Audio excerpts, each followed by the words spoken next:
Baik, Assalamualaikum warahmatullahi wabarakatuh. Perkenalkan, nama saya Widuri dengan NPM 233510403 dari kelas 6A Program Studi Teknik Informatika Fakultas Teknik Universitas Islam Riau.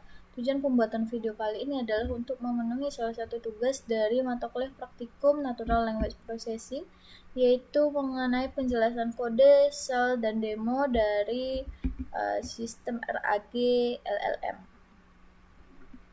Di mana kita langsung saja masuk ke penjelasannya. Yang pertama yaitu mengenai RAG-nya sendiri, di mana di sini RAG merupakan kepanjangan dari Retrieval Augmented Generation, yang merupakan pendekatan NLP yang menggabungkan tiga hal, yaitu retrieval yang mencari dokumen relevan dari knowledge base, augmentation yang memasukkan dokumen relevan sebagai konteks tambahan, serta generation yang meminta LLM menyusun jawaban berdasarkan konteks tersebut. Nah, RAG ini membantu LLM menjawab pertanyaan berdasarkan dokumen yang kita punya, bukan hanya berdasarkan pengetahuan umum model. Ini penting untuk domain khusus seperti layanan kampus, dokumen perusahaan, kebijakan internal, dokumentasi produk, hingga panduan teknis. Nah, selanjutnya kita langsung masuk ke codingannya ya, di mana hal yang pertama kita lakukan adalah persiapan library, di mana di sini kita menginstal library yang akan kita gunakan nantinya. Di sini terdapat library sentence transformers yang digunakan untuk membuat embedding, kemudian library Vice CPU yang digunakan untuk pencarian vektor, kemudian ada juga library transformers yang digunakan untuk menjalankan LLM, library Plotly yang digunakan untuk visualisasi interaktif, serta library Gradio yang digunakan untuk membuat demo chatbot berbasis web nantinya.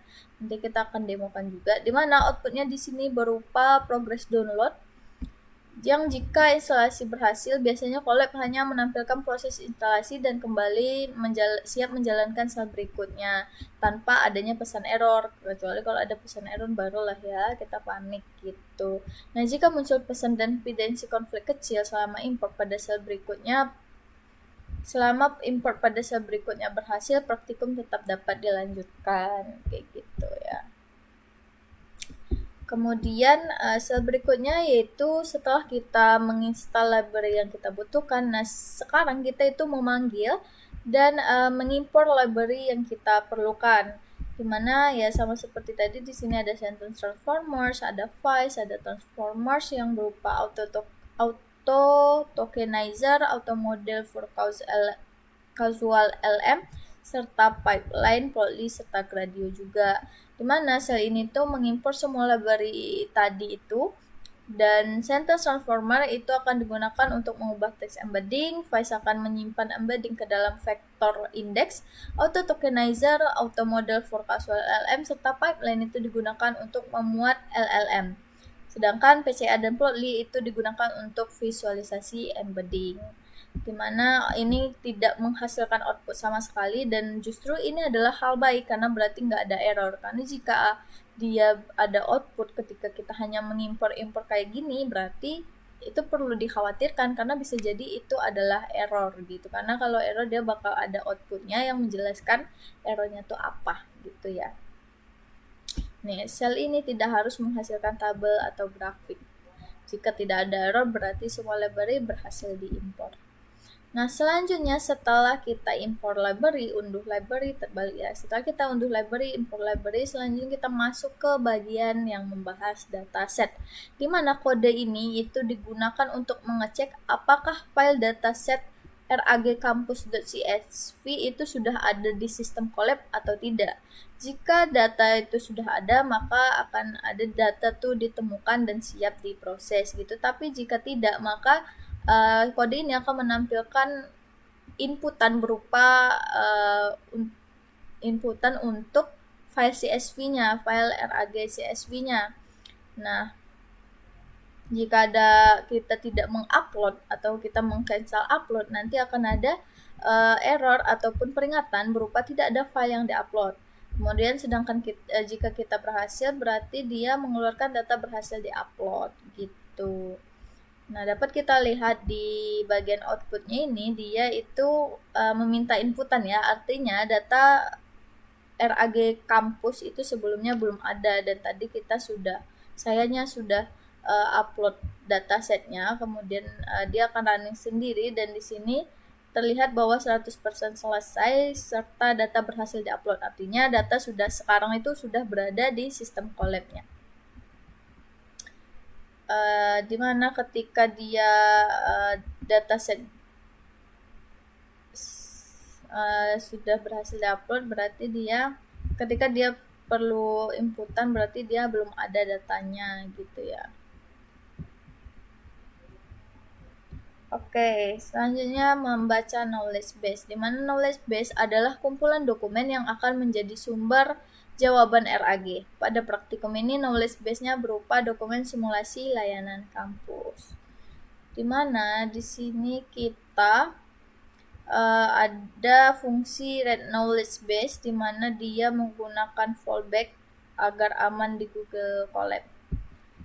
Kemudian di sini kita memberikan 8 opsi untuk membaca datasetnya, yaitu dengan UTF-8, kemudian dengan pembatasnya titik koma, kemudian ada Latin 1 dengan engine-nya itu Python gitu ya. Kemudian sel ini dia membaca dataset menggunakan fungsi knowledge base tadi ya. Kemudian ada separator koma, separator titik koma, kemudian deteksi separator otomatis gitu. Nah, dapat lihat pada outputnya di sini dataset ini berhasil dibaca oleh opsi pertama, yaitu UTF-8 atau UTF-8 site, di mana jumlah barisnya itu ada 48 dan jumlah kolomnya itu ada 7. Di mana di sini kita tadi udah menginputkan kolom wajibnya ya, yaitu berupa doc ID, kategori, judul, chunk ID, teks, sumber, dan tahun. Nah, jika ada salah satu yang nggak ada di dataset gitu, maka dia akan mengeluarkan peringatan berupa kolom dataset tidak lengkap. Tapi karena ini lengkap, maka dia muncul tabel gitu ya, dimana dia df head itu memunculkan 5 baris pertama data pada dalam dataset yang diolah gitu, dimana doc ID ini merupakan potongan dokumen, kemudian kategori menunjukkan jenis layanan, serta teks yang merupakan isi dokumen yang dicari. Oke, kita lanjut ya. Selanjutnya itu kita akan meringkas knowledge base-nya tadi, dimana sel ini menghitung jumlah kategori, jumlah dokumen, dan chunk dokumen. Chunk itu adalah potongan kecil dari dokumen yang akan digunakan sebagai konteks. Nah, dimana di sini kita menggunakan function unique way dan value count untuk menghitung berapa kategorinya. Nah, di sini dari output dapat kita lihat bahwa jumlah kategorinya itu ada 8, kemudian jumlah judul dokumen itu ada 16, dan jumlah chunk dokumen itu ada 48. Di mana kategori yang memiliki chunk terbanyak itu adalah akademik dengan 9 data, kemudian diikuti dengan kategori lainnya dengan persebaran masing-masing 6 data, dan kemahasiswaan itu 3 data. Nah, jika suatu kategori memiliki lebih banyak chunk, kategori tersebut memiliki lebih banyak informasi dalam knowledge base. Dalam RAG nyata, distribusi dokumen yang terlalu timpang dapat mempengaruhi hasil retrieval. Seperti itu. Oke, kita lanjutkan mengenai metadata. Nah, di dalam kode ini kita membuat 2 kolom tambahan, yaitu kolom teks lengkap yang berisi gabungan dari 3 hal ini, yaitu kategori, 3 informasi ini, yaitu kategori, judul, dan isi. Kemudian kolom metadata yang merupakan gabungan dari doc ID, kategori, judul, dan chunk ID. Kemudian di sini kita tampilkan keduanya tadi. Dan pada output dan sel ini tuh dan pada output kita dapat lihat ya bahwa di sini ada isi dari kolom teks lengkap tadi berupa kategori akademik, judulnya itu kehadiran praktikum, isinya itu mahasiswa wajib mengikuti minimal 75%, bla bla bla bla. Dan juga selain itu ada contoh metadata yang merupakan isi dari kolom metadata berupa doc ID, nih doc 001, kemudian kategorinya akademik, judulnya kehadiran praktikum, dan chunk ID-nya kehadiran praktikum 1 yang dipisahkan oleh garis tegak ini.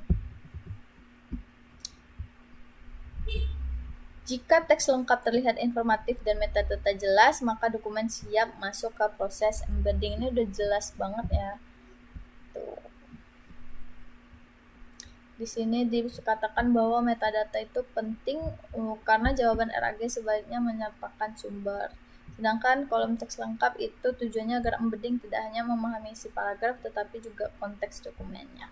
Oke, kita lanjut ke membuat embedding dokumen. Embedding adalah representasi vektor dari teks. Embedding menangkap kemiripan makna, misalnya pertanyaan, saya lupa sandi tetap dapat dekat dengan dokumen reset password.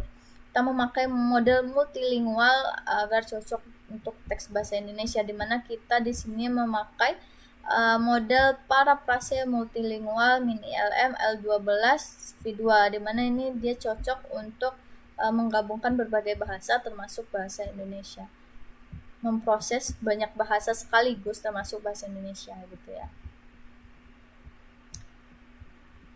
Dimana sel ini dimana model ini tuh mendukung ya seperti yang dijelaskan tadi, dimana di sini terdapat parameter normalize embedding sama dengan true ini yang membuat panjang vektor itu dinormalisasi. Nah, ini berguna karena Vice dapat memakai inner product sebagai pendekatan cosine similarity atau pengecekan kemiripan ya. Kemudian output yang diharapkan di sini kita dapat lihat outputnya itu berupa log download ya. Ini banyak sekali yang di-download dan udah 100% semua dengan ukuran embeddingnya itu 48,384. Di mana dia artinya ada 48 dokumen dan setiap dokumen itu direpresentasikan oleh vektor dengan 384 dimensi. Nah, semakin dekat dua vektor dalam ruang embedding, maka semakin mirip makna teksnya. Nah, inilah yang akan menjadi dasar dari semantic search dalam RAG. Kemudian kita lanjutkan dengan membuat vektor index dengan Vice.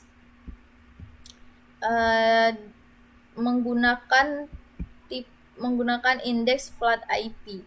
Indeks ini dia menyimpan semua embedding dokumen dan memungkinkan pencarian vektor terdekat. Karena embedding sudah dinormalisasi sebelumnya, seperti ini produk dapat dibaca sebagai kemiripan berbasis cosine similarity. Nah, pada outputnya kita lihat ini terdapat jumlah vektor yaitu 48 dan dimensi embedding itu 384, di mana jumlah vektor ini harus sama dengan jumlah baris dataset. Dan jika indeks n total ini vektor ini sama dengan jumlah dokumen, artinya semua dokumen itu sudah masuk ke vektor database sederhana, di mana ini udah sama ya. Oke, kita lanjut ke semantic retrieval. Di mana fungsi retrieval di sini akan menerima query pengguna, mengubah query menjadi embedding, mencari dokumen paling atas mirip device, serta mengembalikan dokumen dengan skor similarity yang tinggi. Di sini kita menggunakan fungsi retrieve dokumen yang merupakan inti dari tahap retrieval ini, di mana pertanyaan pengguna itu diubah menjadi embedding, lalu Vice mencari dokumen dengan embedding paling mirip. Fungsi mengembalikan tabel berisi skor kemiripan, yaitu similarity score, kemudian ada doc ID, kemudian ada kategori, judul, chunk ID, teks, dan sumber. Kemudian di sini kita akan melakukan uji coba dengan pertanyaan saya lupa password akun kampus, bagaimana cara reset. Dimana juga di sini ada top K5, artinya dia akan menampilkan 5 teratas ya, yang paling mirip, yang paling tinggi similarity score-nya. Kemudian di sini hasilnya itu berupa tabel dokumen yang relevannya 5 teratas tadi ya. Dimana di sini terdapat itu similarity yang paling tinggi itu dengan skor 0,77 berupa judulnya itu reset password akun, dan teksnya itu mahasiswa yang lupa password akun kampus dapat mengajukan riset melalui helpdesk. semakin tinggi similarity score ini berarti semakin relevan. Makanya ini ada baris pertama ini paling relevan ya, dan paling dekat dengan pertanyaan. Jika skor semua dokumen rendah, pertanyaan bisa jadi itu nggak tersedia di knowledge base-nya. Dokumen dengan skor tertinggi adalah konteks yang paling relevan secara semantik karena menggunakan embedding. Sistem tidak hanya mencocokkan kata yang sama, tetapi juga makna yang mirip. Oke, kita lanjut ke kemampuan LLM untuk generation. Untuk bagian generation di sini kita memakai model instruksi kecil dari Hugging Face, yaitu model Qwen 2.505B instruct ya. Ini kita muat modelnya, kemudian model ini itu dia relatif kecil sehingga lebih masuk akal untuk demo collab menggunakan pipeline, dan ini digunakan agar proses generation lebih mudah dipanggil. Jadi dia dimasukkan ke function pipeline agar proses generation tuh lebih mudah dan sederhana gitu. Jadi tinggal panggil-panggil fungsi gitu ya. Kemudian dapat kita lihat pada outputnya ini berisi log download juga, dan terakhir dimana ini 100% juga, dan akhirnya itu ada keterangan bahwa LLM siap digunakan. Jika model berhasil dimuat, muncul pesan LLM siap digunakan nih ya. Pada eksekusi pertama, Colab akan mengunduh model sehingga cukup lama, dan tadi sih nggak lama-lama banget lah. Oke, kita lanjut ke prompt engineering untuk RAG. Prompt RAG harus membatasi LLM agar menjawab hanya berdasarkan konteks, supaya ini tuh dia nggak berhalusinasi ya. Ini penting untuk mengurangi jawaban yang tidak berdasar. Dimana di sini kita ada fungsi build RAG prompt yang menyusun prompt untuk LLM. Prompt berisi peran asisten. Nih, promptnya itu berisi bahwa AI di sini berperan sebagai asisten akademik kampus dan berisi aturan bahwa si AI ini bagaimana dalam menjawab pertanyaan gitu. Misalnya jawab pertanyaannya hanya berdasarkan konteks, jika konteks gak cukup, katakan bahwa informasi belum tersedia, harus jujur gitu-gitu ya. Nah, ini tuh membantu mengurangi risiko si AI atau model ini menjawabnya tuh halusinasi gitu. Kemudian di sini kita juga uji coba dengan pertanyaan apa syarat beasiswa prestasi. Nah, pada output kita dapat lihat bahwa tadi ada perannya juga, aturannya juga dari si model atau AI-nya. Kemudian dia menampilkan prompt lengkap, dan dia juga menampilkan konteks serta pertanyaan. Nah, prompt yang baik harus jelas, memberikan batasan, dan menyertakan konteks yang cukup. Jika prompt terlalu kabur, jawaban LLM dapat menjadi kurang terkendali gitu ya. Oke, kita lanjut ke selanjutnya, fungsi RAG lengkap, dimana fungsi ini menggabungkan retrieval dan generation, dimana itu prosedurnya itu query masuk, sistem mengambil top key, dokumen relevan, kemudian prompt dibangun dari query dan konteks, LLM menghasilkan jawaban, sistem mengembalikan jawaban dari dokumen sumber.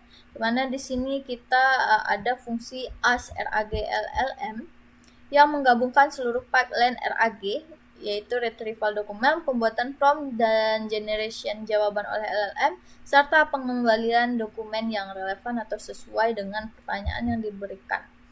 Kemudian di sini kita dapat lihat outputnya itu berupa jawaban LLM untuk pertanyaan beasiswa prestasi serta tabel dokumen yang relevannya. Jika jawaban ini menyebut informasi yang tidak ada pada tabel konteks, berarti model mulai tidak grounded dan prompt perlu diperbaiki. Tapi ini dia sesuai ya, dan similarity score-nya itu lumayan tinggi, yaitu 0,83 dengan judul beasiswa prestasi gitu. Oke, kita lanjut. Dimana di sini kita akan demo tanya jawab RAG dan LLM. Di sini kita mencoba menggabungkan beberapa pertanyaan sekaligus dalam dalam variabel demo question. Di sini ada 5 pertanyaan, dan kita menggunakan form untuk menampilkan pertanyaan, memanggil function untuk nantinya menjawab gitu ya, kemudian menampilkan jawabannya atau answer serta dokumen yang relevannya seperti itu. Jadi dia akan melakukan perulangan untuk menjawab semua pertanyaan tadi dan memberikan dokumen relevannya. Nah, dapat kita lihat pada outputnya di sini dia ya memberikan yang tampil itu ada pertanyaan, kemudian pertanyaan saya lupa password, kemudian jawaban LLM-nya, jawaban yang dipilih, penjelasan serta dokumen yang relevannya, dan semuanya seperti itu ya. Ini untuk pertanyaan 2, 3 dan seterusnya. Jadi sel ini tuh menjalankan beberapa pertanyaan demo secara berurutan ya, menggunakan perulangan tadi. Setiap pertanyaan diproses oleh fungsi RAG, lalu notebook menampilkan jawaban dan dokumen yang diambil. Nah, pada outputnya untuk setiap pertanyaan, output berisi 3 bagian, yaitu pertanyaan, jawaban LLM, dan tabel dokumen terambil seperti yang dijelaskan sebelumnya. Serta, nah di sini kita harus memeriksa apakah kategori dokumen pendukung sesuai dengan pertanyaan. Misalnya di sini pertanyaannya bagaimana cara konsultasi CV, kategorinya tuh karir, kan itu sesuai ya, karena CV itu berkaitan dengan karir gitu. Oke, kita lanjut ke visualisasi interaktif embedding dokumen. Nah, di sini kita visualisasikan embedding dokumen dalam 2D menggunakan PCA. Karena embedding itu dia ukurannya sangat besar, yaitu tadi dimensinya ada 384, dimana ini sangat tidak mungkin dilihat oleh mata manusia, maka kita perlu mereduksi atau memperkecil dimensinya ke 2 dimensi dengan menggunakan PCA dengan N components 2, dan kemudian kita juga menampilkannya dengan PS Scatter ya, dalam bentuk grafik seperti ini. Ini grafik atau apa gitu namanya ya. Nah,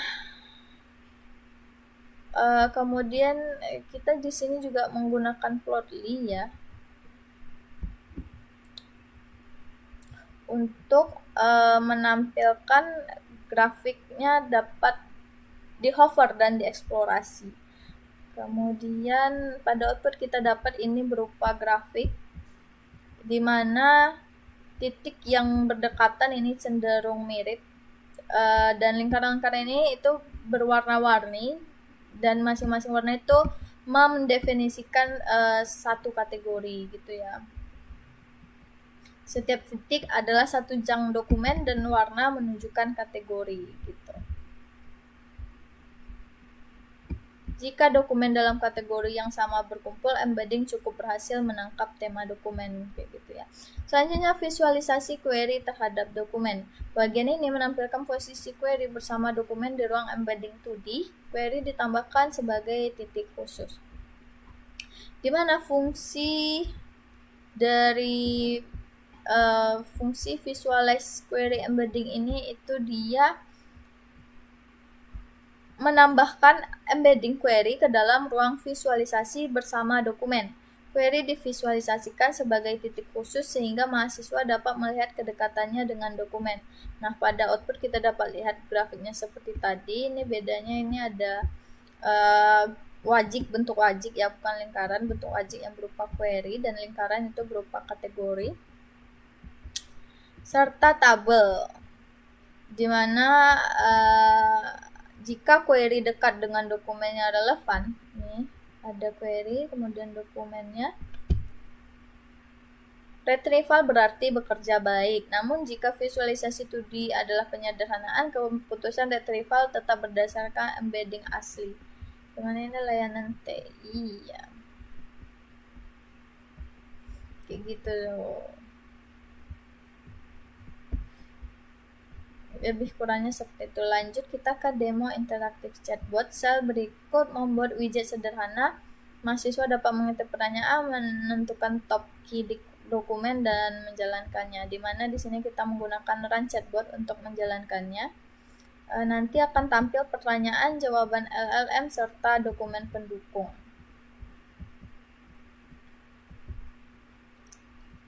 Di sini dia membuat demo interaktifnya menggunakan library IP widgets ya, dimana kita dapat mengetik dan memilih dokumen top key-nya. dengan menekan tombol untuk menjalankan RAG ini. Kita klik tombol ini.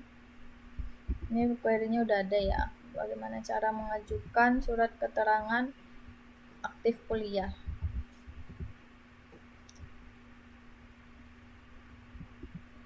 Oke, sebentar ya. Kita stop dulu yang ini. Nah, maka di sini dia akan jalan, tadi kita klik ini ya. Jadi dia akan menampilkan, tunggu dulu, ini belum selesai. Nah, dia akan menampilkan pertanyaan, jawaban LLM serta dokumen pendukung atau dokumen yang relevannya, seperti itu ya. Tuh, tadi kita nanyain tentang bagaimana cara pengajuan surat aktif kuliah ya, nih dia udah ada. Oke, lanjut ke demo Gradio Chatbot. Di sini kita jelaskan dulu ya, nanti kita demokan. Selain widget notebook, kita juga membuat antarmuka web sederhana menggunakan library Gradio. Ini adalah inti dari praktikum kali ini. Nah, demo ini tuh cocok untuk collab karena Gradio dapat membuat link publik sementara dengan share through. Sebenarnya sama seperti sebelumnya, tapi ini dia antarmukanya lebih oke gitu ya. Ini dapat kita lihat pada outputnya. Antarmukanya tuh lebih bagus, dimana sebelah kiri ini pertanyaan dan sebelah kanan itu jawaban RAG dan dokumen pendukung nantinya. Nah, Sel ini membuat antarmuka web sederhana dengan library Gradio, dimana fungsi Gradio RAG Chat ini itu dia menerima pertanyaan dan nilai top key, menjalankan RAG lalu mengembalikan jawaban serta tabel pendukung. Kemudian dari output kita lihat ya bahwa Gradio ini menampilkan link lokal, ini link lokalnya ya, dan menunjukkan sumber yang digunakan nih, dokumen pendukung tadi, dan jika jawaban tidak sesuai berarti ada masalah pada retrievalnya. Oke, kita lanjut ke evaluasi retrieval. Sebelum menilai jawaban LLM, kita perlu menilai retrieval. Jika konteks yang diambil salah, jawaban juga berisiko salah, di mana kita menggunakan variable evaluation queries ya. Sel ini membuat evaluasi retrieval sederhana, di mana setiap query memiliki kategori yang diharapkan. Sistem mengambil dokumen top 1, lalu mengecek apakah kategori sesuai. Nah, dapat dilihat pada output ini berupa query dan dokumen top 1-nya. Ini paling pertamanya ini satu-satu masing-masing nih, masing-masing query ini ada satu dokumen pendukungnya ya, dan ini merupakan top 1. Dimana di sini nilai pada kolom is correct itu bernilai true, yang artinya retrieval berhasil untuk query tersebut. Nah, jika false, dokumen teratas tidak sesuai dengan kategori yang diharapkan. Sedangkan di sini true, artinya ya retrieval berhasil untuk query tersebut gitu. Selanjutnya, sel ini kalian lihat sel ini itu menghitung rata-rata nilai is correct dari evaluasi retrieval. Dan kita lihat pada outputnya ini adalah 100% ya, karena semuanya tadi bernilai true is correct-nya. Maka dia di sini hasilnya 100%. Dimana artinya kita berhasil 100% query uji itu berhasil mengambil dokumen yang benar pada peringkat pertamanya. Dimana evaluasi ini sebenarnya masih sederhana. Dalam proyek nyata, evaluasi RAG dapat memakai matriks seperti recall, MRR, faithfulness, dan lain sebagainya. Kemudian di sini ada studi kasus kampus ingin membuat chatbot yang membantu mahasiswa mencari informasi layanan akademik.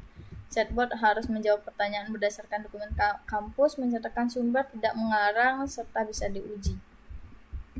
Sel ini dia menjalankan studi kasus chatbot layanan kampus, di mana terdapat 4 pertanyaan ya di sini. Lalu hasilnya diringkas ke dalam case.df berupa tabel nih ya. Dan pada outputnya kita lihat tabel yang merupakan jawaban dari setiap pertanyaan, jawaban ringkasnya ya. Dan dia berisi pertanyaan, jawaban, top ID, top kategori, top judul, dan top score. Tabel ini digunakan untuk menilai apakah chatbot mengambil sumber yang benar dan memberikan jawaban yang sesuai dengan dokumen. Seperti itu. Dimana di sini misalnya saya sakit, apa yang harus dilakukan? Berarti di sini dia jelaskan bahwa mengirimkan surat keterangan maksimal 3 hari gitu. Nah, ini sesuai ya. Kemudian analisis studi kasus kampus. Dalam kasus RAG kita perlu memperhatikan 3 hal, yaitu relevansi retrievalnya, apakah dokumen teratas sesuai pertanyaan, ground and answer, apakah jawaban LLM benar-benar berdasarkan konteks dan tidak berhalusinasi, dan citation, apakah sumber dokumennya itu benar dan jelas. Jika jawaban salah, penyebabnya bisa berasal dari retrieval, prompt, kualitas dokumen, atau keterbatasan LLM. Dimana sel ini tuh menghitung jumlah cang dan jumlah judul per kategori. Kemudian hasilnya divisualisasikan dengan bar chart interaktif. Nih, di sini kita membuat kesimpulan kategori ya. Dan pada outputnya dapat kita lihat ini berupa bar chart diagram batang ya, dimana di sini kategori yang memiliki jumlah cang terbanyak itu tadi adalah kategori akademik dan diikuti dengan kategori lainnya dengan persebarannya itu 6 data masing-masing, dan terakhir ada kategori mahasiswa yang memiliki cangnya itu 3 data. Kategori dengan jumlah cang lebih banyak memiliki cakupan informasi yang lebih luas. Jika knowledge base tidak seimbang, beberapa kategori mungkin lebih mudah ditemukan daripada kategori lainnya.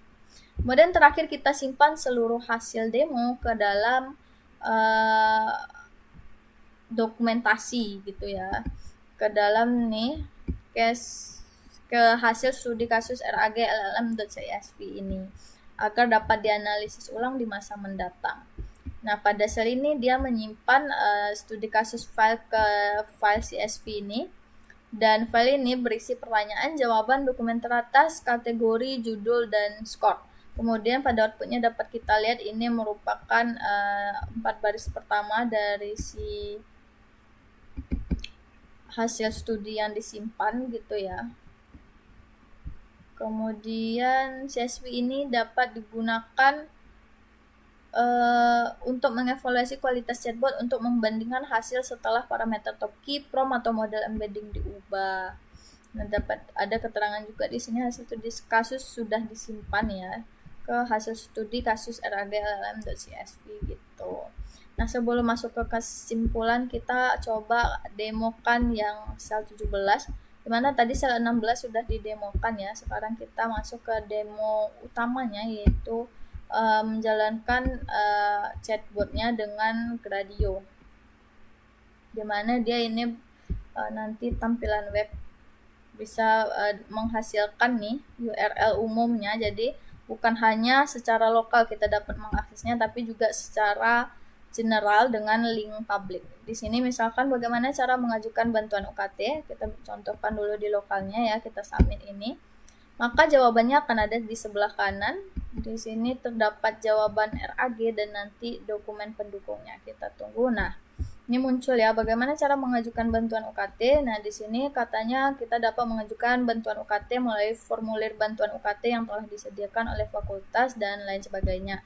Serta ada dokumen pendukungnya, di mana ini lumayan menengah lah ya, tidak tinggi dan tidak terlalu rendah, dengan similarity score paling tingginya itu 0,66 dengan kategori beasiswa, dan teksnya itu dokumen bantuan UKT meliputi surat keterangan penghasilan orang tua dan lain sebagainya. Nah, kita coba sekarang ke yang link publiknya ya, kita coba. Dia sama ya sebetulnya, cuman ini dalam bentuk web, kalau tadi kan lokal. Nah, sekarang kita coba ganti pertanyaannya menjadi ini ya, bagaimana mengajukan kuliah ini. Kita Ctrl C, habis itu kita Ctrl V di sini. Kita hapus Ctrl V. Kita submit. Nah, kita lihat apa jawabannya. Nah, ketika kita masukkan pertanyaan, sistem akan mengambil dokumen relevan dengan embedding dan vice, lalu LLM menyusun jawaban berdasarkan konteks. Jawabannya di sini menggunakan formulir surat keterangan aktif kuliah yang disediakan oleh pihak sekolah atau universitas. Dan kita harus mengisi formulir dengan detail tentang kegiatan kuliah dan lain sebagainya. Di mana terdapat 3 dokumen pendukung juga, di mana ini dia lumayan rendah ya similarity score-nya, dengan yang paling tinggi itu 0,64 dan kategori akademik. Karena di sini katanya ini pengisian KRS dilakukan pada periode registrasi akademik. Ini atau surat aktif kuliah, proses penerbitan surat aktif kuliah biasanya membutuhkan 2-3 hari. Ini lumayan di luar konteks ya. Mungkin ada mungkin dokumennya tuh tidak banyak yang nggak sesuai dengan konteks pertanyaan gitu sih, atau mungkin ada masalah karena dia di sini sama jawabannya ya. Oke, dia sama jawabannya nih sama yang sebelumnya. Berarti inilah jawabannya dan ini adalah demonya. Jadi video ini sudah berisi penjelasan kode, penjelasan output, dan demo. Terakhir kita masuk ke kesimpulan ya. Dimana kesimpulannya pada praktikum ini kita dapat ketahui bahwa knowledge base itu dibaca dari CSV, dokumen diubah menjadi embedding multilingual, vector search dibuat menggunakan Vice, query mahasiswa dicari secara semantik, konteks hasil retrieval dimasukkan ke prompt, LLM menyusun jawaban berdasarkan konteks, dan sistem diuji melalui demo, visualisasi, evaluasi retrieval, dan studi kasus. Kemudian terakhir, RAG yang baik itu bergantung pada kualitas dokumen, strategi chunking, embedding model, retrieval, prompt, dan evaluasi. Dalam sistem nyata, semua bagian ini perlu diuji secara hati-hati dan tentunya tidak sesederhana ini gitu ya. Baik, sekian videonya. Lebih dan kurangnya saya mohon maaf. Wabillahi taufiq wal hidayah. Wassalamualaikum warahmatullahi wabarakatuh.